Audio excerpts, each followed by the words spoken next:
قرآن وہ کتاب جو بار بار پڑھی جاتی ہے۔ قرآن لفظ قرأ سے بھی بنا ہے، قرآن لفظ قرأ سے بنا ہے، لیکن جو اکثر علماء کرام ہیں اس میں جو میں نے آپ کو دو وجاہتیں بتائیں، یہ بعض کے نزدیک ہیں، ایک تو ملانے والی اور دوسری سینگ والی۔ اس سے زیادہ جو قوی ہے اور اس سے زیادہ جو اچھی بات، مطلب جو دل کو بات لگتی ہے، وہ قرأ والی ہے کہ یہ قرآن لفظ جو ہے وہ قرأ سے بنا ہے۔ تو سب سے پہلے تو یہ آپ نے سمجھ لیا کہ قرآن مجید اس طرز پر، مطلب اس کے جو حروف اصلیہ ہیں وہ یہ ہیں۔ اب اللہ تبارک و تعالیٰ نے جو صحیفے نازل فرمائے وہ ان کی تعداد 113 ہے بعض کے نزدیک، ٹھیک ہے۔ اچھا، یہ ایک بات یاد رکھیے گا کہ بہت ساری باتیں ایسی ہیں کہ جن میں علماء کے مختلف اقوال ہوتے ہیں، تو میں آپ سے وہ والا قول بیان کروں گا جو سب سے، جس کو کہتے ہیں کہ قوی قول ہو، یعنی جو سب سے پاورفل قول ہوگا مختلف علماء کی رائے کے مطابق، وہ میں آپ کے سامنے پیش کر دوں گا۔ ہو سکتا ہے کوئی آپ سے آ کے یہ کہے کہ نہیں 113 نہیں ہے تو 114 ہے، یا کوئی آپ سے کہے 113 نہیں ہے تو 109 ہے، تو وہ اپنے طور پر ہو سکتا ہے صحیح کہہ رہا ہو کہ اس نے کسی کتاب میں 109 پڑھا ہو، تو ہو سکتا ہے یہ قول بھی ہو موجود، ٹھیک ہے۔ لیکن میں نے جو سائڈ سے پہلے بہت ساری کتابیں پڑھی تو اس کا جو مجھے مجموعہ لگا کہ نہیں یہ والا قول زیادہ کتابوں میں مجھے ملا، تو میں نے وہ آپ کے سامنے پیش کر دیا، ٹھیک ہے۔ 113 میں سے 80 جو تھے وہ حضرت ابراہیم علیہ السلام پر نازل ہوئے، ٹھیک ہے۔ اور ان جو حضرت ابراہیم پر جو 80 صحیفے نازل ہوئے ان کو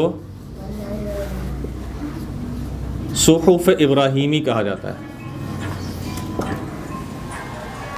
صحف ابراہیمی کہا جاتا ہے کہ جو حضرت ابراہیم علیہ السلام پر نازل ہوا۔ اس کے علاوہ فرمایا کہ 20 جو تھے وہ حضرت آدم علیہ السلام پر نازل ہوئے۔ 20 کتنے تھے؟ حضرت آدم علیہ السلام پر نازل ہوئے۔ کتنا ہوگا یہ؟ 100۔ 9 جو تھے وہ حضرت نوح علیہ السلام پر نازل ہوئے۔ 9 جو تھے وہ حضرت نوح علیہ السلام پر نازل ہوئے۔ تو کتنا ہوگا یہ؟ 109 کے بعد پیچھے کتنے بچے؟ 4۔ 4 کون کون سے؟ شاباش، وہ 4 ہیں: توریت، زبور، انجیل اور قرآن۔ یہ بیسیکلی صحیفوں کے اندر ہی آتے ہیں، لیکن یہ پوری اٹ سیلف ایک کتاب ہے: توریت، زبور، انجیل اور قرآن مجید، ٹھیک ہے۔ کلیئر ہے بس؟ اب ہم قرآن مجید کی جو ڈیٹیلز ہیں اس کے بعد وہ سمجھنے سے پہلے ہم یہ سمجھ لیتے ہیں کہ ہمارے پاس یہ تو صحیفوں کی صورت میں موجود تھے، اور جب یہ کتابیں نازل ہوئیں تو بعض نے فرمایا کہ ان کتابوں کے اندر ان صحیفوں کو ضم کر دیا گیا، ان کتابوں کے اندر ان صحیفوں کو ضم کر دیا گیا، یعنی ان کو اس میں مرج کر دیا گیا، اور مرج کر کے پھر یہ کتاب بنائی گئی، بعض نے یہ فرمایا۔ بہرحال توریت جو تھی وہ کتابی صورت میں نازل ہونے والی سب سے پہلی کتاب جو تھی وہ کون سی تھی؟ توریت جو تھی، اس کو ہم کہتے ہیں تورا، انگلش میں اس کا نام ہے تورا۔ اور آج بھی جو اس کا جو ایکچوئل نام ہے وہ ہے جودائزم۔ جودائزم کون سا مذہب ہے؟ یہودیت، جیوز، ٹھیک ہے۔ جودائزم آج بھی جو ہے نا تورا پر ایمان لاتا ہے، آج بھی وہ تورا پڑھتے ہیں، ٹھیک ہے۔ اچھا، یہ ہے تورا۔ یہودی جو ہیں، یہودیوں کے لیے تورا جو ہے وہ سب سے پہلی کتابی فارم میں وہی تھی، اور یہودیوں کے لیے یہ جو نا سب سے، جس کو کہتے ہیں نا امپورٹنٹ چیز ہے ان کی زندگی کے اندر۔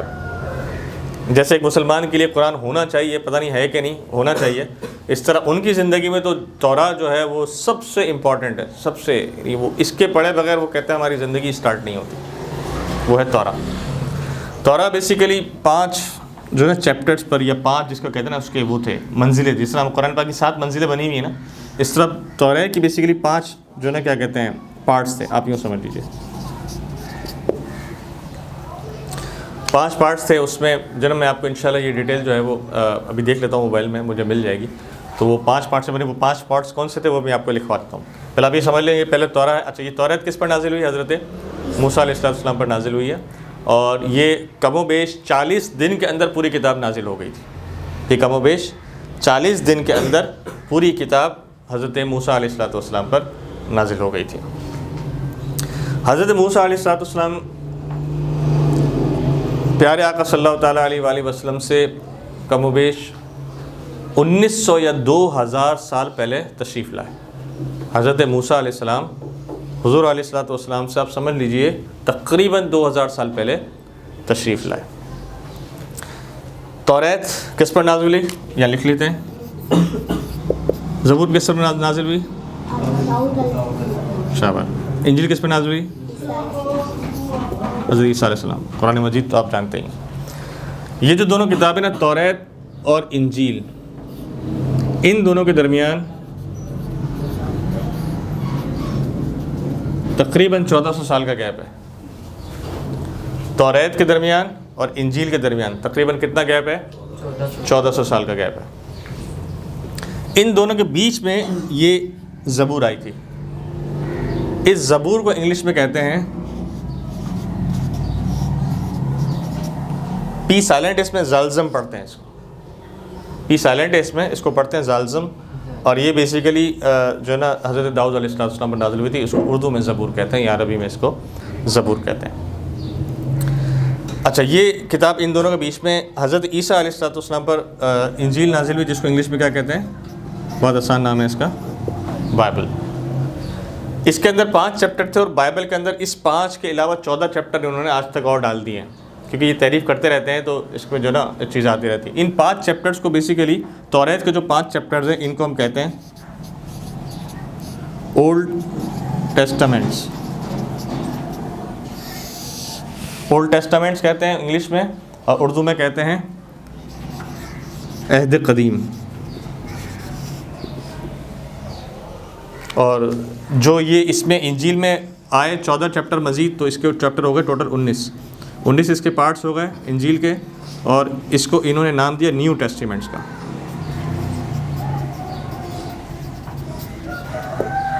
اور اس کو کہتے ہیں لوگ عہد جدید۔ اب آپ ذرا سنیے، میں نے سے بھی لکھوایا ہے، دیکھیے تصویر لینا لے لیں۔ ایکچولی سمجھانا آپ کا مقصد یہ ہے کہ سب سے پہلے توریت نازل ہوئی، اور توریت کے بعد انجیل نازل ہوئی، زبور بیچ میں تھی، وہ سمجھے مرج ہو گئی، ٹھیک ہے لوگ۔ اچھا، پہلے ان کتابوں کی جو حفاظت کی ذمہ داری تھی وہ کس پر تھی؟ ان کتابوں کی ذمہ داری حفاظت کی امتوں پر ہی رکھی گئی تھی کہ لوگ ہی اس کی حفاظت کریں گے، لیکن ان تینوں کتابوں کی لوگ صحیح طرح حفاظت نہیں کر سکے، اس میں کچھ تعریفات ہو گئیں، کچھ چینجز ہو گئے، تو قرآن مجید کی جو حفاظت کا ذمہ تھا وہ اللہ تبارک و تعالیٰ نے خود لے لیا، جس پہ قرآن مجید نے فرمایا انا نحن نزلنا الذکر وانا لہ لحافظون، ہم ہی نے اس قرآن مجید کو نازل فرمایا ہے اور ہم ہی اس کی حفاظت کرنے والے ہیں۔ اب یہ جو بیسیکلی 5 چیپٹرز ہیں نا توریت کے، یہ 5 چیپٹر بڑے امپورٹنٹ تھے، کیونکہ بیسیکلی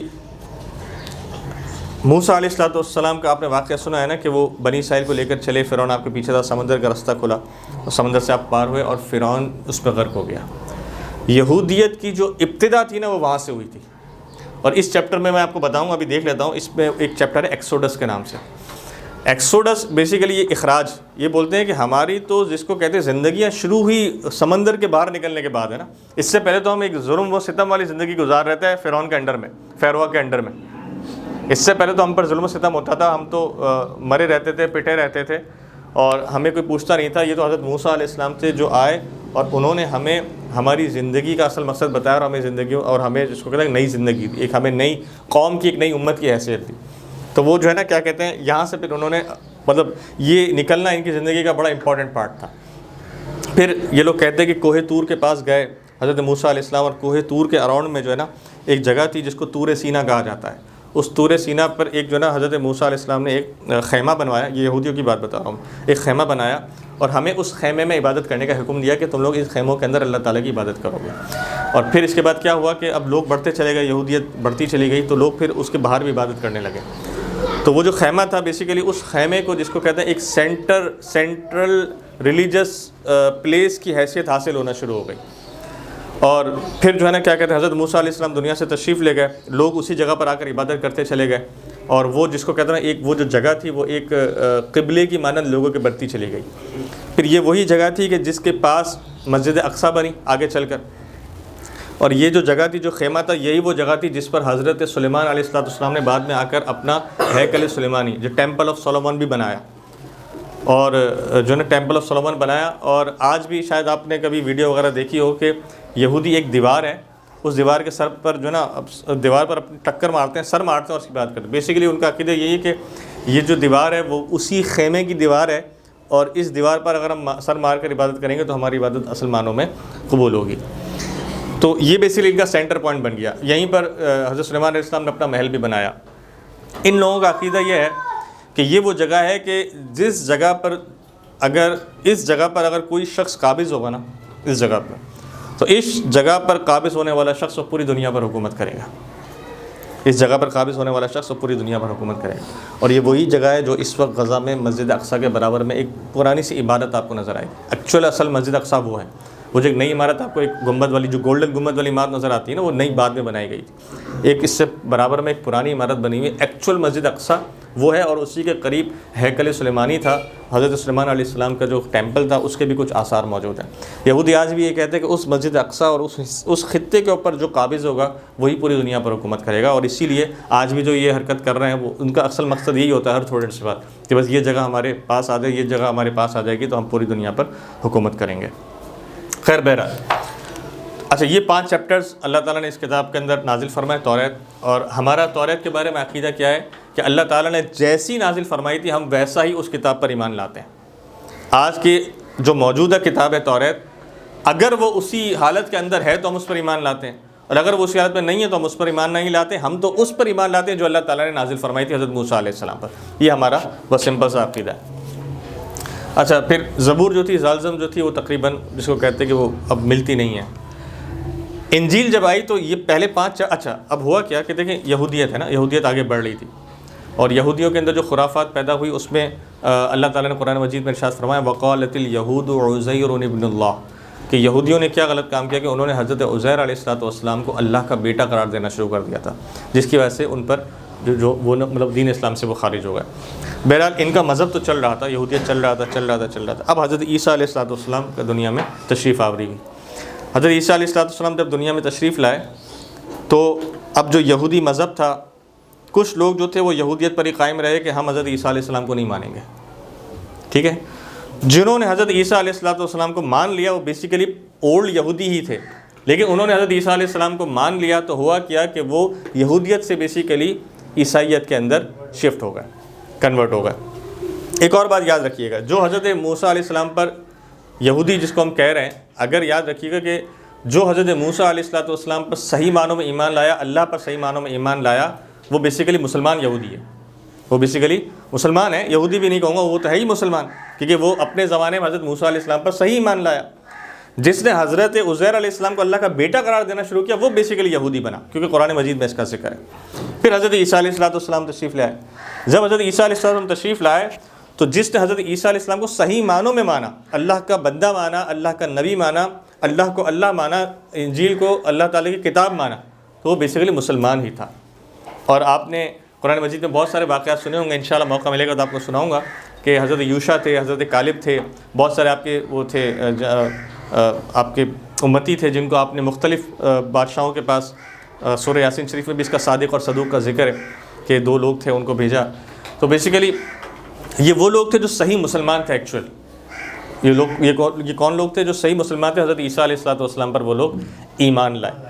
ہم ان کی بات نہیں کر رہے، ہم ان کی بات کر رہے ہیں کہ جنہوں نے حضرت عیسیٰ علیہ السلام کو اللہ کا بیٹا قرار دینا شروع کیا. جب انہوں نے اللہ کا بیٹا قرار دیا تو وہ پھر بیسیکلی عیسائی بن گئے. وہ یہودیت سے شفٹ ہو گئے عیسائیت کے اندر کہ انہوں نے حضرت عیسیٰ علیہ السلام کو اللہ کا بیٹا قرار دینا شروع کیا. جو انجیل نازل ہوئی، انجیل میں بھی پہلے 5 چیپٹر یہ والے تھے جو بالکل توریت ایز اٹ از تھے، کیونکہ عیسائیت جو تھی بیسیکلی بنی وہ اولڈ یہودیت کو لے کر، کیونکہ سارے کنورٹ جو پیپل تھے وہ یہودی ہی تھے. تو اچھا اب چونکہ وہ یہودی تھے تو ان کے اندر توریت کی محبت بھی موجود تھی. تو جب ان کے اندر توریت کی محبت موجود تھی تو انہوں نے وہ 5 چیپٹر تو ایز اٹ از اٹھا لیے جو توریت کے اندر موجود تھے، اور جو انجیل کی جو چیپٹرز تھے وہ انہوں نے اس کے آگے سے جو نا اس کا ایڈیشن کرنا شروع کر دیا کہ یہ اگلا چیپٹر، یہ اگلا چیپٹر، یہ اگلا چیپٹر. اس طرح کر کے انہوں نے 19 چیپٹر جو تھے وہ بائبل کے بنائے. سمجھ گیا بات؟ تو یہ دو کتابیں اللہ تعالیٰ کی جو تھیں ایکچوئل میں، وہ پتہ نہیں ہے کہ نہیں صحیح میں، لیکن جو ابھی حالات ہمیں سامنے نظر آتی کتابیں وہ یہی ہے کہ یہ 5 چیپٹر، اور ان 5 کو ملا کر اس کے 14 چیپٹر، ٹوٹل 19 پارٹس کے اندر یہ بائبل پھر انہوں نے ایک تشکیل دی. ہو سکتا ہے اور پارٹس بڑھ بھی گئے، مجھے لاسٹ تحقیق ہے میرے وہ یہی تھی، اس کے بعد ہو سکتا ہے 1-2 چیپٹر انہوں نے بڑھا بھی دی ہوں. بہرحال تو اس طرح یہ 2 کتابیں تشکیل ہوئی. آج بھی جو یہودی ہیں وہ کون سی کتاب پڑھتے ہیں؟ توراہ پڑھتے ہیں، ٹھیک ہے، اور اس کے علاوہ جو عیسائی ہیں وہ بائبل پڑھتے ہیں. ان کی ایک اور کتاب ہے یہودیوں کی، وہ بیسیکلی کتاب کی، اس کو یہ کتاب کا درجہ نہیں دیتے، اس کا نام میرے بھی ذہن سے نکل رہا ہے، اس کو کتاب کا درجہ نہیں دیتے، لیکن ہوا کیا کہ جس طرح حدیث ہے نا ہمارے لیے، حدیث جو مرتبہ رکھتی ہے کہ قرآن مجید کے بعد دوسرے نمبر پہ کیا مرتبہ ہمارے حدیث کا، تو اس کے لیے انہوں نے ایک پورا کتابچہ، ایک پورا انہوں نے پراپر ایک طریقہ سلسلہ بنایا کہ ان کے جو ربیز تھے ان ربیز نے بیٹھ کر اپنی تورات پڑھی، اور تورات پڑھ کے جو ہے نا مسئلے لکھنا شروع کیے. بھائی زندگی گزارنے کا یہ طریقہ ہے، روزے کا یہ طریقہ ہے، ان کی اپنی جو نماز تھی نماز کا یہ طریقہ ہے، عبادت کا یہ طریقہ ہے، حج کرنے کا یہ طریقہ ہے، وہ لکھتے چلے گئے. تو تقریباً 300-400 سال کے اندر وہ کتاب، ہاں اس کا نام یاد آ گیا مجھے، اس کا نام ہے ایکچولی، وہ جو کتاب انہوں نے لکھی اس کا نام ہے تناخ، اس کا نام انہوں نے رکھا تناخ. اور وہ تناخ تھی کہ جس پہ جو ہے نا انہوں نے پھر جو بعد میں ساری جو تحقیقات کی، اور 200-300 سال تک یہ لکھی جاتی رہی. ہر عالم ان کا ربی آتا رہا اور وہ اپنے حساب سے مسئلے لکھتا رہا کہ یار روزے میں اگر یہ ہو جائے تو یہ کر سکتے ہیں، یہ نہ ہو جائے تو یہ نہیں کر سکتے، عبادت کرنے کا یہ طریقہ، واٹ ایور جس کو شرعی مسائل کہتے ہیں نا، وہ اس جو نا تناخ کے اندر وہ جمع کرتے چلے گئے. تو ان کے اپنے مذہب میں توراہ کے بعد جو دوسری جس کتاب کو بڑی اہمیت دیتے ہیں وہ تناخ ہے، جس کو وہ بہت زیادہ پڑھتے ہیں. بڑی کتاب ہے کافی. خیر بہرحال یہ تو تھا پرانی کتابوں کا سمپل سا انٹرو جو میں نے کہا کہ آپ کے پاس ہونا ضروری ہے. اس کے جو 5 چیپٹرز ہیں وہ بھی انشاءاللہ میں دیکھ لیتا ہوں، اگر ابھی موقع ملے تو ابھی، نہیں تو میں انشاءاللہ آپ کو نیکسٹ کسی کلاس میں ضرور بتاؤں گا کہ وہ جو 5 چیپٹرز ہیں اس کو یہ کس چیز پر وہ لکھے گئے، اور قرآن مجید میں اللہ تعالیٰ نے ان چیزوں کو کس طرح ذکر فرمایا. وہ جو 5 چیپٹرز ہیں ایکچولی ان کے بھی قرآن مجید میں بھی اس کا کہیں نہ کہیں کسی نہ کس طرح ذکر ملتا ہے. قرآن مجید کے بارے میں ایک بات آپ یہ بھی یاد رکھیں کہ یہ بھی اللہ تعالیٰ کی کتاب ہے، ٹھیک ہے، جس طرح پرانی کتابیں تھیں، لیکن اس کو اللہ تعالیٰ نے سب سے افضل کتاب قرار دیا. اب بات یہ ہے کہ جو صحیح تورات تھی اور جو صحیح انجیل تھی اس میں بھی کیا حکم تھا؟ اللہ کی عبادت کرو، اللہ کے سوا کسی کو شریک نہ ٹھہراؤ، عبادت کرو، نماز رکھو، رسولوں کا حکم مانو، یہی ہے کام تیرا. اور جب قرآن مجید پڑھتے تو اس میں بھی کیا حکم ہے؟ یہ حکم ہے نا، اللہ تعالیٰ کی عبادت کرو، اللہ تعالیٰ خالق ہے، اس کا شکر ادا کرو، رسولوں کو مانو، قرآن پر عمل کرو، لوگوں کے ساتھ جو رویہ رکھنا ہے وہ رکھو. ساری باتیں ایز اٹ از تھیں. تو بیسیکلی قرآن مجید کے اندر بھی اصل تورات کی اور اصل انجیل کی بہت ساری باتیں موجود ہیں. بیسیکلی تو قرآن مجید، بعض بزرگوں نے کہا یہ بھی فرمایا کہ ایز اے مسلمان ہمارا یہ عقیدہ ہونا چاہیے کہ سب سے پہلے جو اللہ تبارک و تعالیٰ نے کتاب بنائی وہ قرآن مجید بنائی. اچھا وہ جو بزرگ ہیں وہ کیوں یہ دلیل دیتے ہیں؟ وہ کہتے ہیں کہ دیکھو قرآن مجید کس پر نازل ہوا؟ پیارے آقا صلی اللہ تعالیٰ علیہ وآلہ وسلم پر. سب سے پہلے اللہ تبارک و تعالیٰ نے کس نبی کو پیدا فرمایا؟ پیارے آقا صلی اللہ تعالیٰ. تو جب سب سے پہلے حضور ہی کو پیدا فرمایا گیا تو جو سب سے پہلی کتاب جو آپ پر جو کتاب نازل ہونی تھی ایکچولی سب سے پہلی تخلیق بھی اسی کی ہوئی. ہاں اس کے نازل ہونے کا وقت اللہ تعالیٰ نے مؤخر کر دیا اور حضور پر نازل فرمایا، لیکن بیسیکلی اس کی سمری تھی. بعض بزرگوں نے فرمایا کہ وہ پہلے ہی بنا دی جا چکی تھی اور لوح محفوظ پر لکھ لی گئی تھی. وہ نزول جو ہے نا قرآن پاک کی صورت میں بعد میں ہوا. لیکن بہرحال قرآن مجید جو نا اس کے اندر بھی احکامات تو تقریباً اسی طرح کے ہیں نا جس طرح پرانی کتابوں کے اندر تھے.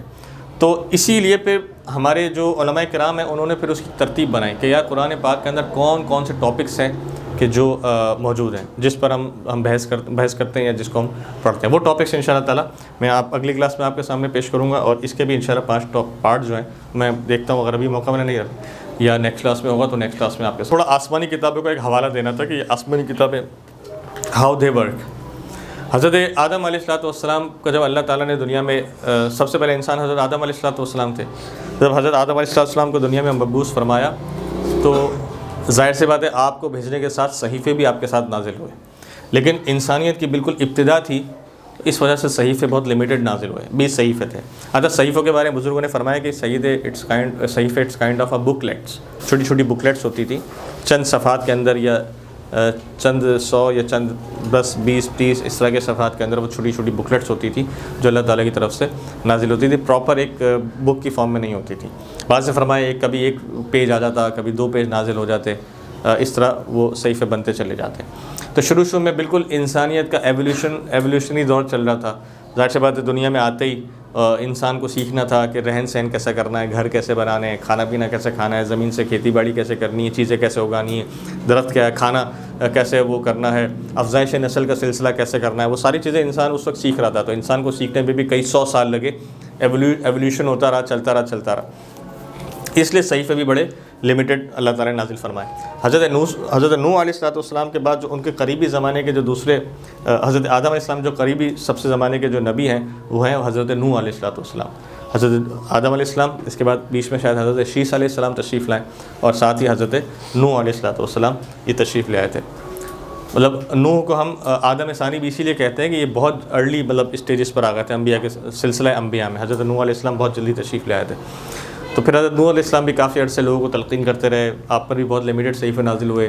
ان لوگ جو شروع کی شریعتیں تھیں وہ بڑی نرم شریعتیں تھیں۔ نرم شریعتیں مینس کہ ہماری ایک بڑی معتدل شریعت ہے نا، کہ صبح فجر سے پہلے ہم نے روزہ باندھ لینا ہے اور جو نا مغرب پہ کھولنا ہے۔ بعض نے فرمایا کہ پرانے زمانے میں روزے ایسے ہوتے تھے کہ روزے کا مطلب یہ ہوتا تھا کہ پانی پی سکتے ہیں، کھانا نہیں کھا سکتے، تو پورا دن آپ پانی پی رہے ہیں، کھانا نہیں کھا رہے۔ پرانے زمانے کے روزے ایسے بھی ہوتے تھے۔ بعض نے فرمایا کچھ قوم ایسی تھی جن میں روزے صرف ایسے ہوتے تھے کہ آپ نے فجر سے لے کر ظہر تک کچھ کھانا پینا نہیں، ظہر کے بعد آپ کھا سکتے ہیں۔ بعض نے فرمایا کچھ ایسے ہوتے تھے روزے کہ جس میں لائٹ سا کھانے پینے کی بھی اجازت ہوتی تھی، کہ اگر ایک لقمہ لے لیا یا 2 لقمے لے لیے تو آپ کا روزہ بھی نہیں ٹوٹے گا، اور آپ یہ لے بھی سکتے ہیں، آسانی سے لے سکتے ہیں، کوئی مسئلہ نہیں۔ تو اس طرح بہت جو شروع کے ایولیوشنری دور تھے اس میں بڑی چیزوں کو نرم رکھا گیا تھا۔ پھر آہستہ چیزوں کو اللہ تعالیٰ نے پھر جو اس کا صحیح جو پیٹرن ہے اس پیٹرن پر اللہ تبارک و تعالیٰ نے اس کو فارم فرما دیا۔ اب قرآن مجید جب نازل ہونا شروع ہوا تو مطلب سب سے پہلی جو 5 آیتیں تھیں وہ اللہ تبارک و تعالیٰ نے حضور علیہ السلام پر نازل فرمائیں۔ اب آپ ذرا دیکھیے گا کہ قرآن مجید حضور علیہ السلام کی عمر جو تھی، عمر شریف جو تھی وہ تقریباً 40 ایئرس تھی اس وقت جب قرآن مجید کی پہلی آیتیں نازل ہوئی۔ قرآن مجید میں کتنی صورتیں ہیں؟ قرآن مجید میں 114 صورتیں ہیں۔ کتنے پارے ہیں؟ ٹھیک ہے۔ اور رکوعات کتنے ہیں؟ سوری، اور پارے کتنے ہیں؟ رکوع کتنے ہیں؟ 540 رکوع ہیں قرآن مجید کے اندر، ٹھیک ہے۔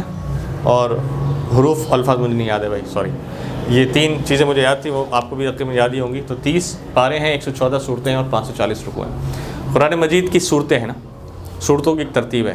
کیا ترتیب ہے؟ پہلے سورہ بقرہ ہے، پھر پہلے سورہ فاتحہ ہے، پھر سورہ بقرہ ہے، پھر سورہ آل عمران ہے، پھر سورہ نساء ہے، پھر سورہ مائدہ، اس طرح کی جو پوری ترتیب ہے۔ قرآن مجید کی صورتوں کی 2 ترتیبیں ہیں۔ سب سے پہلی ترتیب ہے جس کو ہم کہتے ہیں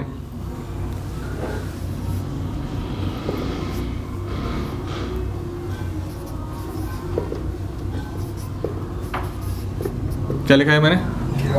قراءتی ترتیب۔ سب سے پہلی ترتیب ہے، اسے ہم کہتے ہیں قراءتی ترتیب۔ دوسری ترتیب ہے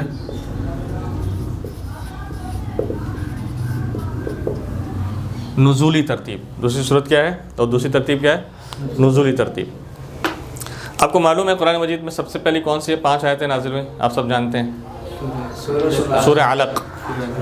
اقرأ بسم ربک الذی خلق، خلق الانسان من علق، اقرأ وربک الاکرم، الذی علم بالقلم، علم الانسان ما لم یعلم۔ یہ 5 آیتیں جو تھیں وہ سب سے پہلے نازل ہوئی، ٹھیک ہے۔ سورت کا نام ہے سورہ علق۔ اب ایک سوال ہے، سب سے پہلے سورت نازل ہوئی سورہ علق، 5 آیتیں نازل ہوئی، اور ہم اس کو پڑھ کون سے پارے میں جا کر رہے ہیں؟ کیوں بھائی؟ جب پہلے نازل ہوئی تو پہلے ہونی چاہیے نا، ٹیکنیکلی سوال تو بنتا ہے کہ بھائی پہلے نازل ہونی چاہیے، پہلے پڑھائی میں بھی پہلے ہونی چاہیے تھی۔ اب آپ مجھے ایک بات بتائیے کہ دوسرے نمبر کی جو سورت ہے اس سورت کا نام ہے سورہ مزمل، کون سے بارے میں؟ تیسرے نمبر کی جو سورت ہے اس کا نام ہے سورہ مدثر، کون سے بارے میں؟ چوتھے نمبر کی جو سورت ہے اس کا نام ہے سورہ قلم، کون سے بارے میں؟ سورہ قلم میں 29 نون والقلم، جو سورہ ملک کے بعد والی سورت، وہ بھی 29 بارے میں۔ اچھا جناب، سورہ بقرہ کا نمبر کیا ہے؟ ابھی رمضان ایمان شریف موجود نہیں ہے، ترتیب کے اعتبار سے، نزول کے اعتبار سے کیا ہے؟ کچھ میرے خیال ہے 50 یا بلکہ مدنی صورت ہے، وہ تو کافی بعد آئی ہے، 80 یا 86 یا ایسا کچھ نمبر ہے اس کا، اور ہم اس کو پڑھ کون سے نمبر پر ہیں؟ کیوں پڑھنے بھائی؟ جب نزول پہلے ہوا ہے تو ان کو پہلے پڑھنا چاہیے نا، ایک بات ہے۔ خیر آپ تو ماشاءاللہ کلاس پڑھ رہے ہیں، تو میں آپ سے گفتگو ایسی کر رہا ہوں، آپ اس کو کلاس کا ماحول رکھیے گا کہ سمجھانے کے لیے عرض ہے۔ اب سنیے ان دونوں ترتیبوں میں فرق کیا ہے۔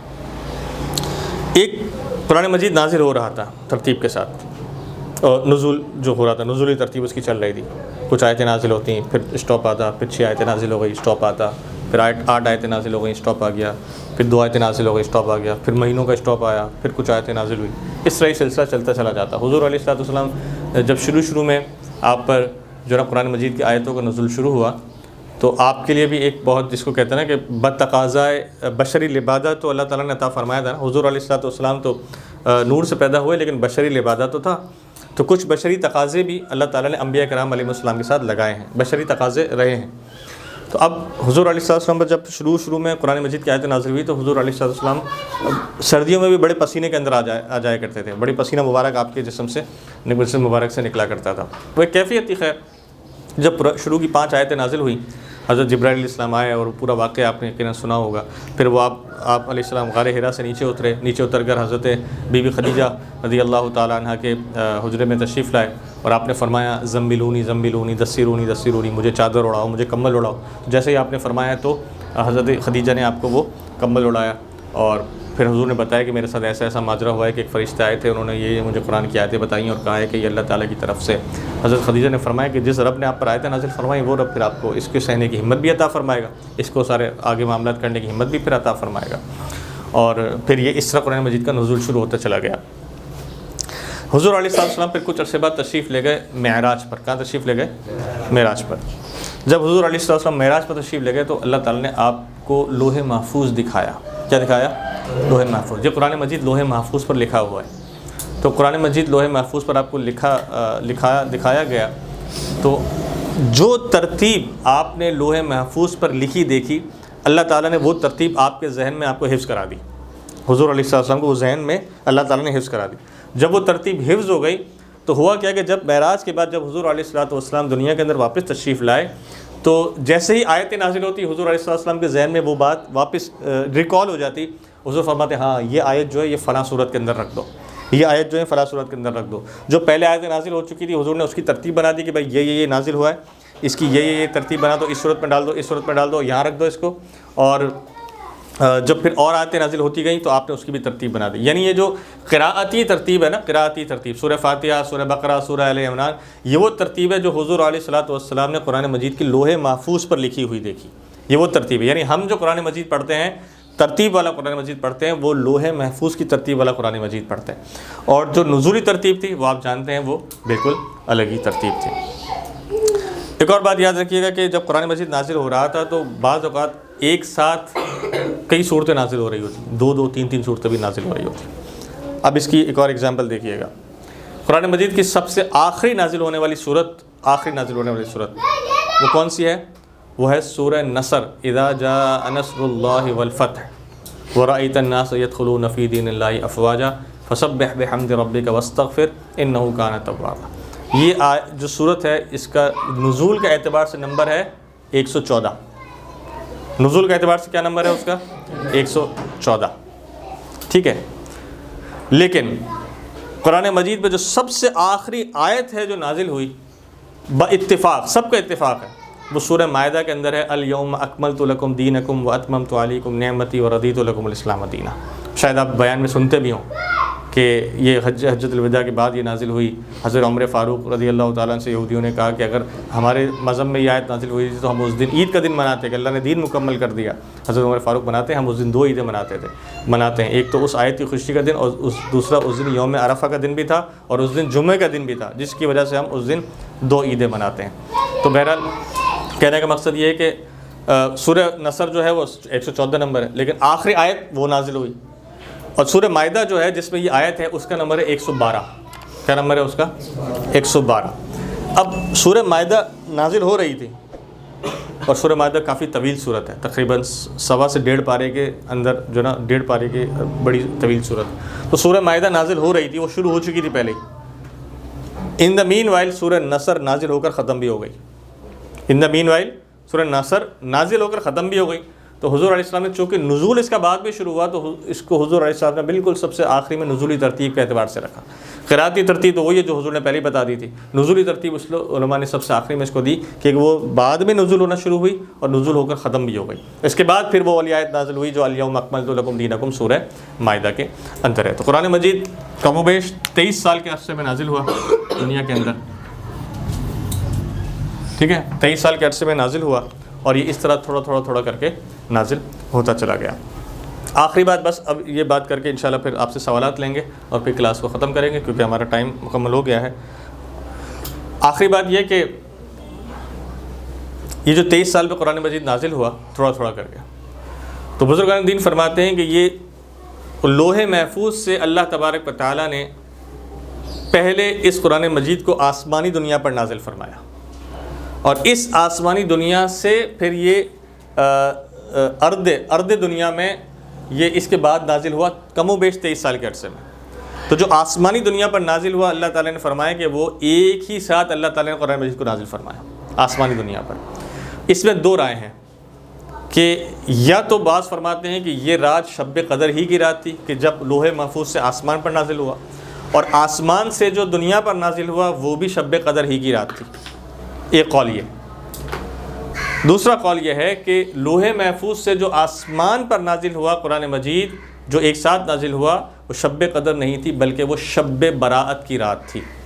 اور بعض نے وہ جو قرآن مجید میں آیت ہے نا انا انزلناہ فی لیلۃ مبارکۃ انا کنا منذرین, اس آیت کی تفسیر کے تحت یہ لکھا کہ اس آیت سے شب براءت مراد ہے کہ یہ جو قرآن مجید ہے یہ شب براءت میں پہلے 15 شعبان کو پہلے آسمان پر نازل ہوا اور پھر آسمان سے پھر تھوڑا کر کے دنیا میں نازل ہونا شروع ہوا. تو جو دنیا میں سب سے پہلی آیت جس دن نازل ہوئی وہ کون سا دن تھا؟ وہ شب قدر کا دن تھا. اچھا, اب شب قدر جو ہے وہ تو 21 بھی ہو سکتی ہے, 23 بھی ہو سکتی ہے, 25 بھی ہو سکتی ہے, 27 بھی ہو سکتی ہے, 29 بھی ہو سکتی ہے. لیکن قرآن مجید کون سی شب قدر کو نازل ہوا تھا؟ قرآن مجید صرف 27 ہی کو نازل ہوا, یہ اتفاق ہے. قرآن مجید صرف 27 کو نازل ہوا. اسی لیے آپ نے دیکھا ہوگا کہ بچپن سے آج تک 27 تاریخ کو ایک خاص اہمیت دی جاتی ہے. مسجدوں میں ختم بھی جو ہوتا ہے وہ 27 ہی کو ہوتا ہے. اس کی وجہ کیا ہے؟ اس کی وجہ یہ ہے کہ 27 تاریخ کو, جیسے یہ ابھی رمضان چل رہا ہے, اس رمضان میں 27 تاریخ کو شب قدر ہو یا نہ ہو لیکن 27 تاریخ نزول قرآن کی رات ضرور ہے. نزول قرآن کی رات کا جو اس کو مرتبہ ہے وہ ہمیشہ رہے گا, زندگی بھر تک رہے گا. تو 27 تاریخ جو ہے وہ نزول قرآن کی رات ضرور ہوتی ہے. اسی لیے ہماری مساجد میں 27 تاریخ کو ختم زیادہ تر رکھا جاتا ہے. تو یہ وہ چیزیں باتیں ہیں جو میں نے آپ کے سامنے پیش کی. اب اگر کوئی بھائی میرا اس حوالے سے سوال کرنا چاہے تو وہ سوال کر سکتا ہے, سوال نہیں ہے تو پھر ہم اختتامی کلمات کہہ کر پھر انشاءاللہ اپنے درس کا اختتام کریں گے. جی آپ نے جو 19 پارے لکھے ہیں جو اس میں تھرڈ میں جی تو یہ 5 پارٹ تو آپ نے وہ بتایا جی یہ 19 پارٹ سے 5 پارٹ نکالے تقریباً 14 پارٹ جی اس کے بارے میں جی انشاءاللہ یہ ذہن سے مطلب اچھا نہیں دیکھیں, پہلے توریت نازل ہوئی اس میں 5 پارٹ تھے, پھر انجیل نازل ہوئی تو اس میں 14 پارٹ تھے. تو ان انجیل والوں نے کیا کیا کہ توریت والے پہلے پارٹ تو ایز اٹ از انجیل کے اندر لکھے, اس کے بعد پھر اپنے 14 پارٹ لکھے, تو یہ ٹوٹل ملا کر 19 پارٹ ہوگا. جی, اور کسی کا کوئی سوال؟